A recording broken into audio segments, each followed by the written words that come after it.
बिस्मिल्लाहिर्रहमानिर्रहीम। असी मसनवी रूमी शरीफ़ पढ़ी रहिया हुआसीं। दफ़्तर पहिरियों ख्वाब में ॾिठल खुदाई बादशाह सां तबीब जी बादशाह सां मुलाक़ात।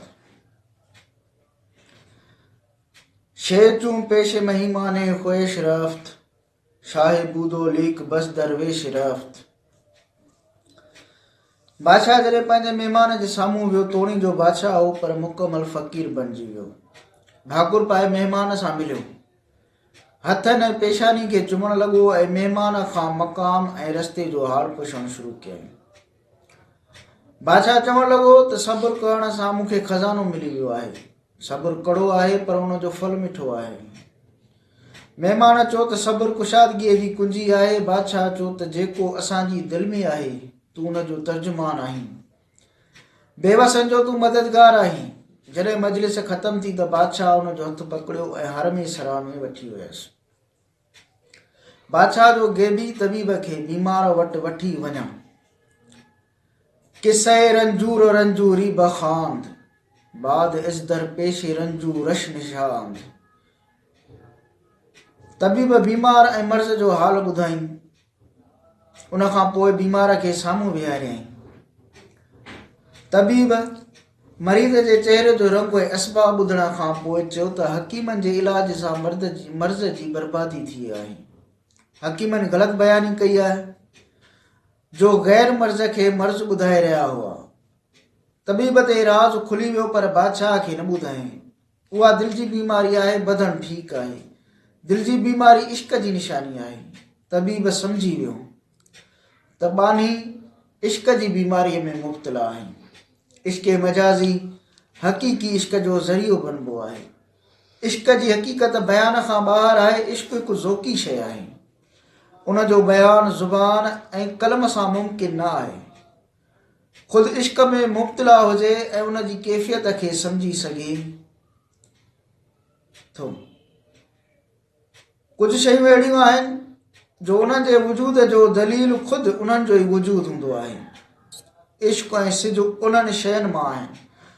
दुनिया जी सिज जे सुञाणप पाछे सां थींदी आहे, छाकाणि त दुनियावी शयुनि मां हर हिक जे ज़िद सां उन जी सुञाणप थींदी आहे।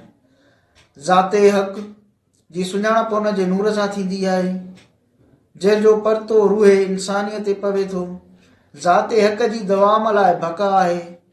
काइनात जो सिज जेतोणीकि हिकु आहे पर उन जहिड़ो ॿियो तसवुरु करे सघिजे थो, तॾहिं त हक़ीक़ी सिज जी ज़ात जो तसवुरु ई नामुमकिन आहे। त उन जे मिसल जो तसवुरु कीअं थी सघंदो। हज़रत याक़ूब अलैहिस्सलातु वस्सलाम खे पंहिंजे पुटु हज़रत यूसुफ अलैहिस्सलातु वस्सलाम जे लिबास जी खुशबू आई हुई त हू बेख़ुद थी वियो हो। रहबरे कामिल जेकी तसव्वुफ़ जा राज़ ॿुधाया आहिनि उन्हनि जे ज़िक्र सां जहान में ख़ुशीअ जी लहर डोड़ी वेंदी आहे। मूं पंहिंजे रूह खे चयो त तूं पंहिंजे मुर्शिद शम्स तबरेज़ी खां परे थी वियो आहीं। ॼण त मरीज़ तबीब खां परे आहे। मदहोश जेकॾहिं पंहिंजे ममदूह जी तारीफ़ कंदो त उहा नामुनासिब थींदी। आउं हिन वक़्तु फना जे मक़ाम में आहियां जिते पंहिंजी हस्ती बाक़ी नथी रहे। हिन मसइले वहदतुल वजूद खे छॾे ॾे जेको अहलुल्लाह जे इश्क जो सरमायो आहे। सालिक पंहिंजे हर मक़ाम खे हिजर सम्झंदो आहे। उन करे सिज जी का हद न आहे। वक़्त खे तेज़ तलवार चयो वेंदो आहे, छाकाणि त उहो बि जल्द तेज़ तलवार वांगुरु गुज़री वेंदो आहे। सूफ़ी उहो शख़्स आहे जेको पंहिंजो पाण खे गैरुल्लाह खां महफ़ूज़ रखे ऐं दिलि में का नफ़सानी ख़्वाहिश अचणु न ॾे। इब्नुल वक़्त उहो सूफ़ी आहे जेको पंहिंजे अहवालनि खां मग़लूब थी वञे ऐं राज़ खे ज़ाहिर करणु लॻे। इज़तिरारी तौर ते यानी बिना कंट्रोल जे उन खां करामतुनि जो ज़हूर थियणु लॻे। अहिड़े सूफ़ीअ खे कलंदर ऐं रिंद बि चयो वेंदो आहे। इब्नुल वक़्त उन सूफ़ीअ खे बि चवंदा आहिनि जेको क़ल्बी वारदात ते फ़ौरन अमल करे। ऐं इब्नुल वक़्त उहो सूफ़ी आहे जेको पंहिंजे अहवाल ते कंट्रोल रखे, राज़नि खे ज़ब्त करे ऐं का करामत ज़ाहिर थियणु न ॾे।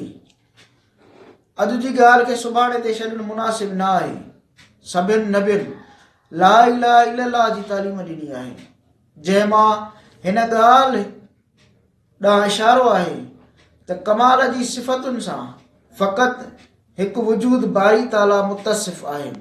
बहितर ईअं आहे त माशूकनि जो हाल ॿियनि जे किसनि में बयानु थी वञे। महबूब जो पैराहन बि हक़ीक़ी विसाल खां मानियो आहे। मूं रूह खे चयो त जेकॾहिं हिन राज़ खे बिल्कुलु खोलियो वियो त नफ़्स धरम भरम थी वेंदो ऐं बर्दाश्त न थी सघंदो। हद खां वधीक विसाल वबाल बणिजी वेंदो आहे। जॾहिं ज़ाहिरी सिज जी रोशनीअ जो ताब झले न सघिबो आहे त मानवी सिज जो ताब कहिड़ो हूंदो।